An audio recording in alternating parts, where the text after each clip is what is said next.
Hello and good night. It's Vanessa St. Louis, aka DJ Bubbles. You don't know who I am, the CEO for Black People United for Change. Today, Black People United for Change got out there into the community to create awareness for the upcoming peaceful demonstration next Friday, April the 11th, inside the Legislative Assembly grounds of Ontario, also known as the Queen's Park. And we went to visit the North York area today. We stopped at some great Caribbean based establishments like Devon's Caribbean Restaurant, Jane and Finch Mall. It was at a couple of barber shops. It was great to get out into the community, and we haven't seen those sides of Toronto for many, many years. But I want to tell you that I've noticed a very concerning pattern. As we all know, Jane and Finch is a was predominantly known for a black community. Most of the residents there, generations upon generations of Caribbean, black, or African descent black people. And what the concern for us is that there's a lot of gentrification in progress, in place, and more to come. For example, the Jane and Finch Mall, where the Rastafest festival started out in the parking lot there at Jane and Finch Mall. Well, that mall is scheduled to be demolished to be replaced with a expensive condominium. So all along from, let's say, Jane and Black Creek coming up to Finch, there's a lot of gentrification going on. We also are already aware of the gentrification that has taken place and more to come also along the Eglinton Avenue West. So from Eglinton Avenue West subway station straight down to Oakwood, Vaughan, and those neighborhoods, they're all um, either the buildings are in construction or the neighborhood is aware of the gentrification taking place. So, what's happening to our black communities, If they are taking down, things like the mall buildings that are affordable, where most black residents occupy these spaces, tell me what's going to happen.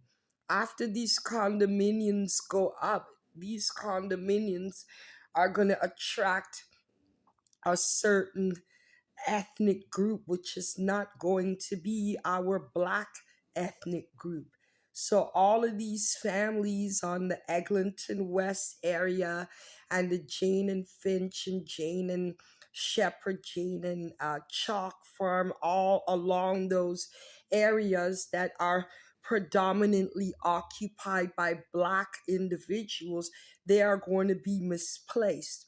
We've already seen the gentrification that has taken place in Regent Park, where all those families that were living in affordable housing, they've been dispersed. So what is going to happen to the black community when all of us are displaced?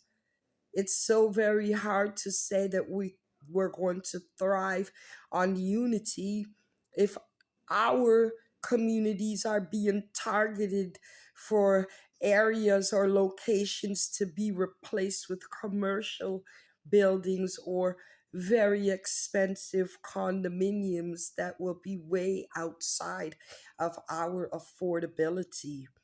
And this is why it's very important that as a community, we need to get together on the 11th of April to present the continuation of the discrimination and our communities being targeted to be gentrified and basically torn down and replaced with non Black communities. As I was visiting each establishment, a lot of people, they were receptive of the event next week, but I also find that the air was thick with oppression. It's like we've given up as a people because our struggle and our suffering and the generational trauma has gone on for so long with no accountability, no change. But we, as the Black community here in not just Ontario, but in Canada as a whole, for changes to take place, we have to stand up together and work for those changes to come. The change we want to see is in the mirror. You are the change you want to see. We are the change we want to see. But there's no way that we can do it alone. United we stand. But because we're divided, it seems as if we're falling. We should never give up hope. So many older people, not just the youths, but older people feel a sense of hopelessness because many have been called to step forth and stand with the community, not as an individual organization, but with our Black community.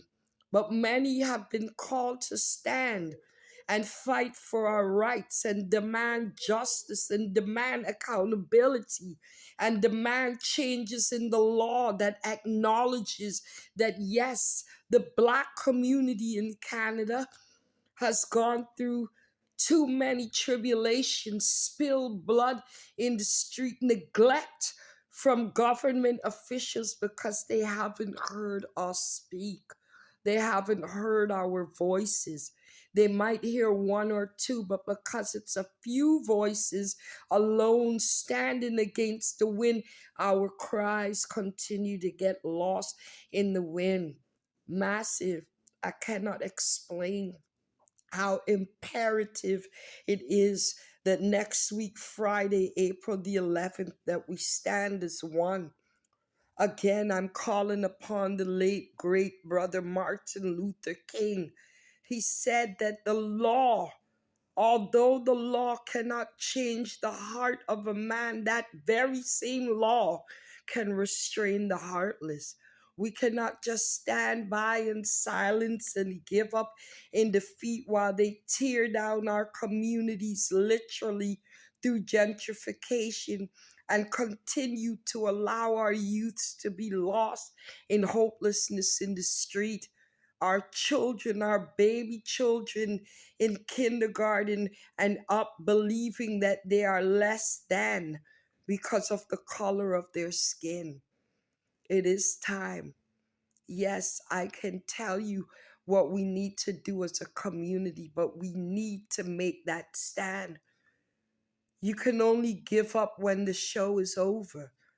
Once we have life, we have hope, and anywhere there's hope, there is God. And whenever there is God, there is love. And when there is love, there must be unity. So I implore and I ask of my Black community here, all across Canada, all across the province of Ontario, that we stand as one and save our communities, save our youth, save our adults who are living day after day in depression, and most of all, save our future, which are the children. April the 11th, next week at 111 Wellesley Street West. It's now is the time. We can no longer remain silent. We need to save our community. We need to save Black. We need to save us. And now is the time, you done know. Log on to www.blackpeopleunitedforchange.org There are maps that can direct you how to get to the Legislative Assembly grounds of Ontario, parking details, and even more.